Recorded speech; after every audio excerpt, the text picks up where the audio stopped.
Hey guys, so it is 5:35, Thursday, going over Wednesday results. So I also wanted to go over um, yesterday's food, right? So I did sort of, I didn't have many calories yesterday. So as a consequence, not many grams of protein. In fact, I missed my initial goal of 135.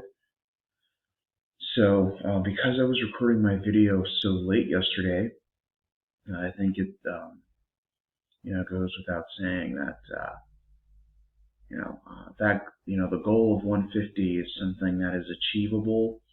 Um, but obviously it wouldn't have started yesterday. It would actually start today. So Friday's video will cover Thursday, and that's where you know we should see results indicating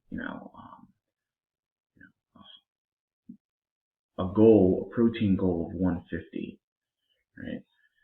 And I'm looking forward to that. In fact, today is one of my resistance days, so definitely looking forward to that. In terms of quite a bit of protein actually. So it'll probably be like closer to 175 than 150. I think it's very doable, and looking forward to that. Just going to go over some results here. It's obviously very early. I did get up quite a few minutes before 5:35. Actually, it's closer to 5:30 than 5:35. So, yeah, just going to scroll here and go over what I ate. So 978 calories. Yeah, I didn't have my pea protein and what I call my pea protein shake, along with my flax, which includes my flax and chia seed, until much later on. Okay. I had only about 100 grams of raisins yesterday. Yeah, keep achieving closer to 2,000 calories instead of 2,500. And I know why this is the case. This is because I swapped out, at least during the week, right? I've swapped out, instead of a cup of quinoa, I'm having beans instead, right?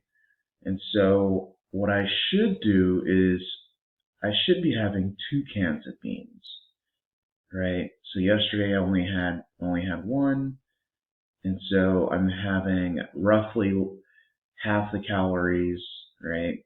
But from that, right? Remember, 2 cans is roughly 90 calories more, right? But it's almost double the protein. So I'm getting just about the same amount of protein from 1 can of black beans than I am from 1 cup of dry quinoa, right? Which expands to about, I think it's like 2¼ cups, depending on how much water you use. But yeah. Anyway, moving on to activity. Okay, so just have to reload this.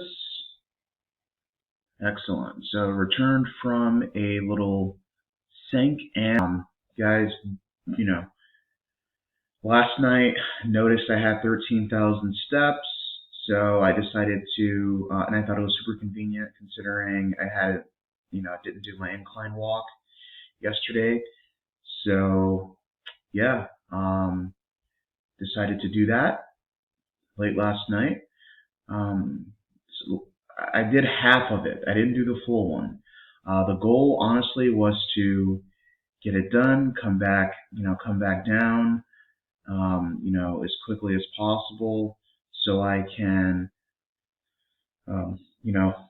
make it back to my home in a very, I guess, convenient hour for, for sleep, so I can get home, right?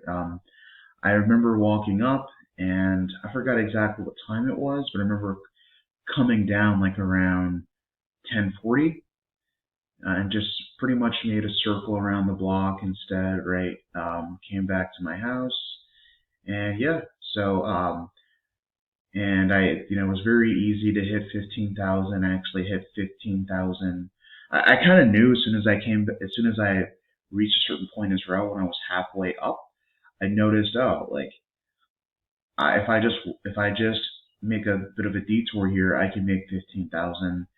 Um, what I'm trying to do is I'm trying to listen much more closely to, what some people call the voice of God, others call, the whispers of the universe, right?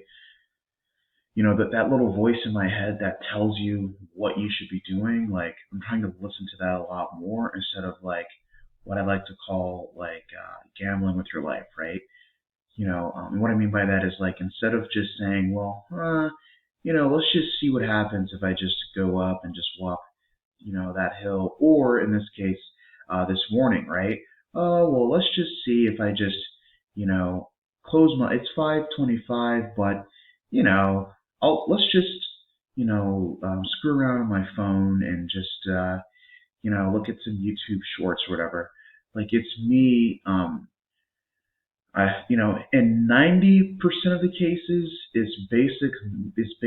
basically me telling myself not to do, not to take the easy route. And in 10% of cases, as was the case last night, it's me telling myself to be a little bit more adaptable and flexible, right? Yeah, it would be nice to just do the hill, for the sake of doing it, because I would have more calories burned, et cetera, et cetera. But um, it would take away from a lot of it would take away from the thing that I'm struggling with the most, right? Which is my early wake up time, which I technically did still fail today. I did 25, I was 25 minutes away from my goal, but I already know that if I would have done the whole thing, it would have contributed to me maybe getting up. And maybe instead of 5:25, it would be 5:45, right? So trying to make steps to improve on that and get back to my reliable wake up time, which was between 5 and 5:15. My struggle used to be with 2 to 3 snoozes, right? But here, right, as was covered accidentally yesterday, it's between essentially 2 to 3 hours, and this is not good, right? So trying to improve on this front, as indicated here, right, I had a chance to reach exactly 34s based on my calculations going up the hill. So that was pretty easy to predict there. Heart rate is actually pretty steady, right? Still at 75. Looking forward to that. Looking forward to a decrease by the end of this week.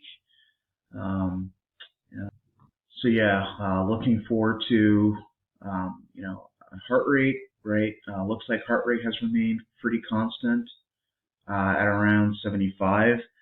That's interesting. That there seems to be a bit of a dip, and then an increase, and then a dip. So I'm not sure exactly what's going on here, but it's all 75, which is interesting. So maybe they are calculating it in terms of numbers that are, maybe between 7.5 and 7.9. I don't know, but I haven't seen anything like that on the website or my Fitbit. But it looks like the trend is relatively constant, and it is going down a bit, which makes sense because yesterday I did do quite a bit of cardio, so that makes a ton of sense. Yeah, this all looks pretty good. And calories in versus calories out, I actually have a higher no, so I'm not sure why this hasn't updated yet, but yeah, I only need this one actually. So if I have, if I eat, if it says 19, 975, basically means I had a caloric deficit of 1975 yesterday. Interesting that this hasn't updated yet. So anyway, that's it. Thank you guys for watching my journey, and until next time.